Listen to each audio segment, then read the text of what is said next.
process of making varies from piece to piece. Walking was a considerable undertaking. From the inception of the idea right through to the piece being finished probably took about 9 months. I think that the actual physical making of walking took somewhere in the region of 500 to maybe 600 hours of crafting. The idea came from looking out of my window to the bare branches of the trees with the low winter light. Also the idea of the trace lines of the human body while walking. I had created rectilinear pieces before, so the essence of angular was already in my work, but with walking I wanted to create something larger, a freestanding sculpture. I think a lot reassessing an idea before I start drawing. I may do many quick drawings, usually late at night, while I'm trying to visualise and distill what I believe will be the essence of the finished piece. And it's not unusual for me to do several of these quick sketches.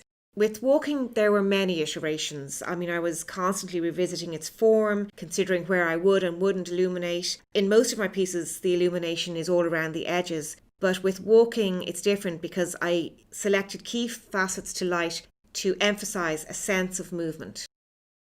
Niamh, tell us about the new work that you're working on. So I'm working on a couple of different pieces at the moment for an exhibition that's opening in a few months. One of them is a curvilinear piece, but what's different about this piece is that, unlike most of the rest of my work and the work that I'd be known for, the lines are variating. So this is actually, one of those types of pieces that you can see here in this piece that the width of the line varies as you follow the line around, and the piece that we're making for the next piece that we're making like that is going to be like that as well. You can see here in the maquette the way that the line flows in and out, and it just adds to the sense of movement and fluidity of the piece. The other thing that we're going to be doing with this is that the join points, unlike this piece here, which is typical of all of the pieces that I would be known for up until this point, these are going to be weld, merged, liquid, flowing from one line into the other. So I have just a welded sample of that here, where you can see that we'll be building up weld, building up weld, building up weld, and then we'll be working that away so that we have a soft flow, like a molten flow of liquid from one element into the other. The other thing that I'm considering with that new piece, and it's not until I actually have the form made and I'm looking at it here in the studio and it's hanging, I'm thinking about playing with the surface, because actually I'm making this in a heavier bronze than normal, which gives me more material to remove.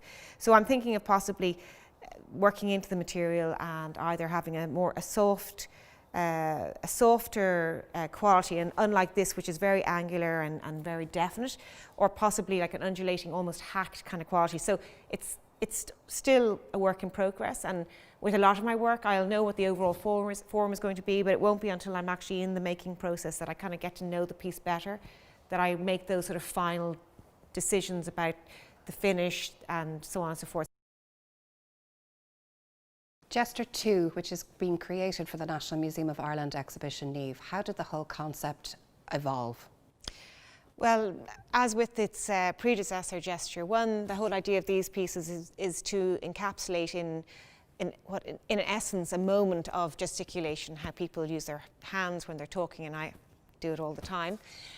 So it started with a series of rapid sketches, as most of my pieces do, which are really putting down in paper a thought that might be in my mind for some time.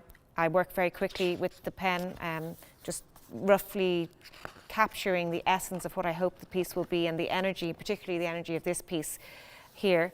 And then once I've worked through a series of sketches and I feel like I've exercised that thought down into paper, I'll start working with pre-cut elements that I cut in bronze. I'll have a sense of the kinds of shapes and so on and so forth, obviously the rectilinear elements in this piece. So I'll have hundreds of these on my workbench, and I'll start sketching. So I'll start by making one maquette, and I'll remove an element, add an element, and tweak it, walk away, come back, and then finally I'll end up with a maquette such as this, where it's all connected, and the next stage from this point on is to take this and then transfer it into this 3D model, which we will then use to set about the actual crafting of the piece.